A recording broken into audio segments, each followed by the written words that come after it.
Hey, Jim here from silentjimdotcom as we head into the second half of the year. We're approaching the fourth quarter, which is the busiest shopping season online. Of course, Q4 stands for fourth quarter. That's October, November, December of 2023. What do we want to make you aware of if you're an Amazon or online seller? Well, I've got three things on the slide I'm going to show you here real fast.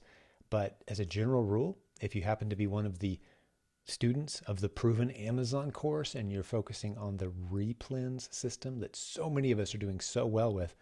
By the way, if you didn't know, there's hundreds of us who have been interviewed on our podcast. There's a link at silentjim.com. You can hear those interviews of successful replens sellers who are doing incredible things with that business model. There's also 73,000 of us that hang out in a free Facebook group. silentjim.com has a link to that. It's an extremely exciting model that really doesn't change at the fourth quarter, except stuff tends to sell a little faster because replens sellers are typically selling boring items that sell well all year round. That's the whole point of that beginner level Amazon seller training that we give. But here's some unique opportunities that are available to all of us as Amazon sellers as the fourth quarter approaches. And I've listed out three of these things that I think are a little different this year that you should be paying some attention to. First, let's talk about retail stores. Maybe you've built your Amazon business around never having to go to retail stores. That's great. I do a little bit of it. I have some shoppers on my team. We get out, we find great stuff, great replens, and we're not afraid to walk away from those clearance items and those good one-time flips either. But around the fourth quarter, as we approach the end of the year, we get into September, October, even early November, you're going to want to really pay attention to some of the sales, the discounts, the opportunities you have to flip and make potentially tens of thousands of dollars if you're in hustle mode just by getting into the retail stores. Now, that's my first tip. So if you're not used to going to retail, it might be time to consider doing some of that, getting in there, doing some research. If you're a proven Amazon course student, you will have all the skills you need to find some great deals and steals. Next, let's talk about shipping merchant fulfill. FBM, we call it, fulfillment by merchant. That means you're doing your own shipping. See the little rocket ship? You're sending the stuff out to the customers by yourself. Instead of relying on Amazon, you're doing some shipping yourself.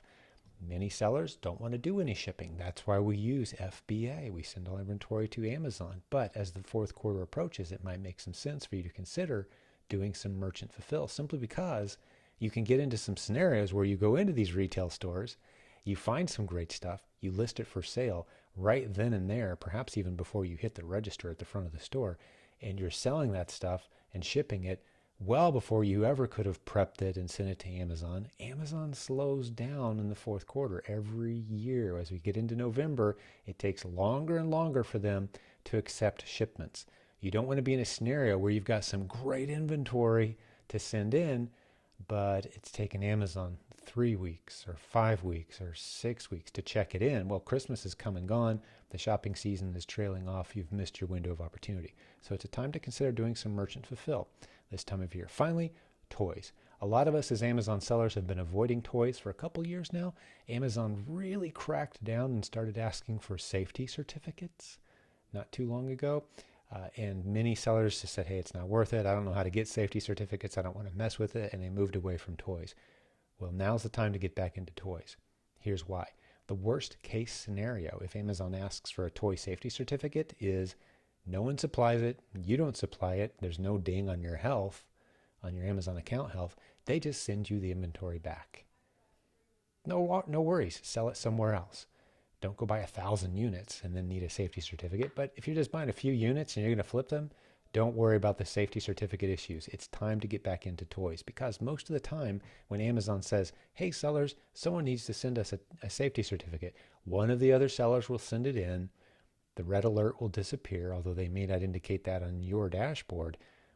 Amazon's fine. They've got the safety certificate. Sales will continue as normal. Again, the worst case scenario is no damage to your account health, and they send you some inventory back. Best case scenario is someone else takes care of the safety certificate, you did nothing, and the toy continues to sell very well for you. It's time to get back into toys, especially toys as replens. Remember to keep an eye on the sales history using Keepa. If you're not familiar with Keepa, go listen to podcast episode 369 at silentjim.com.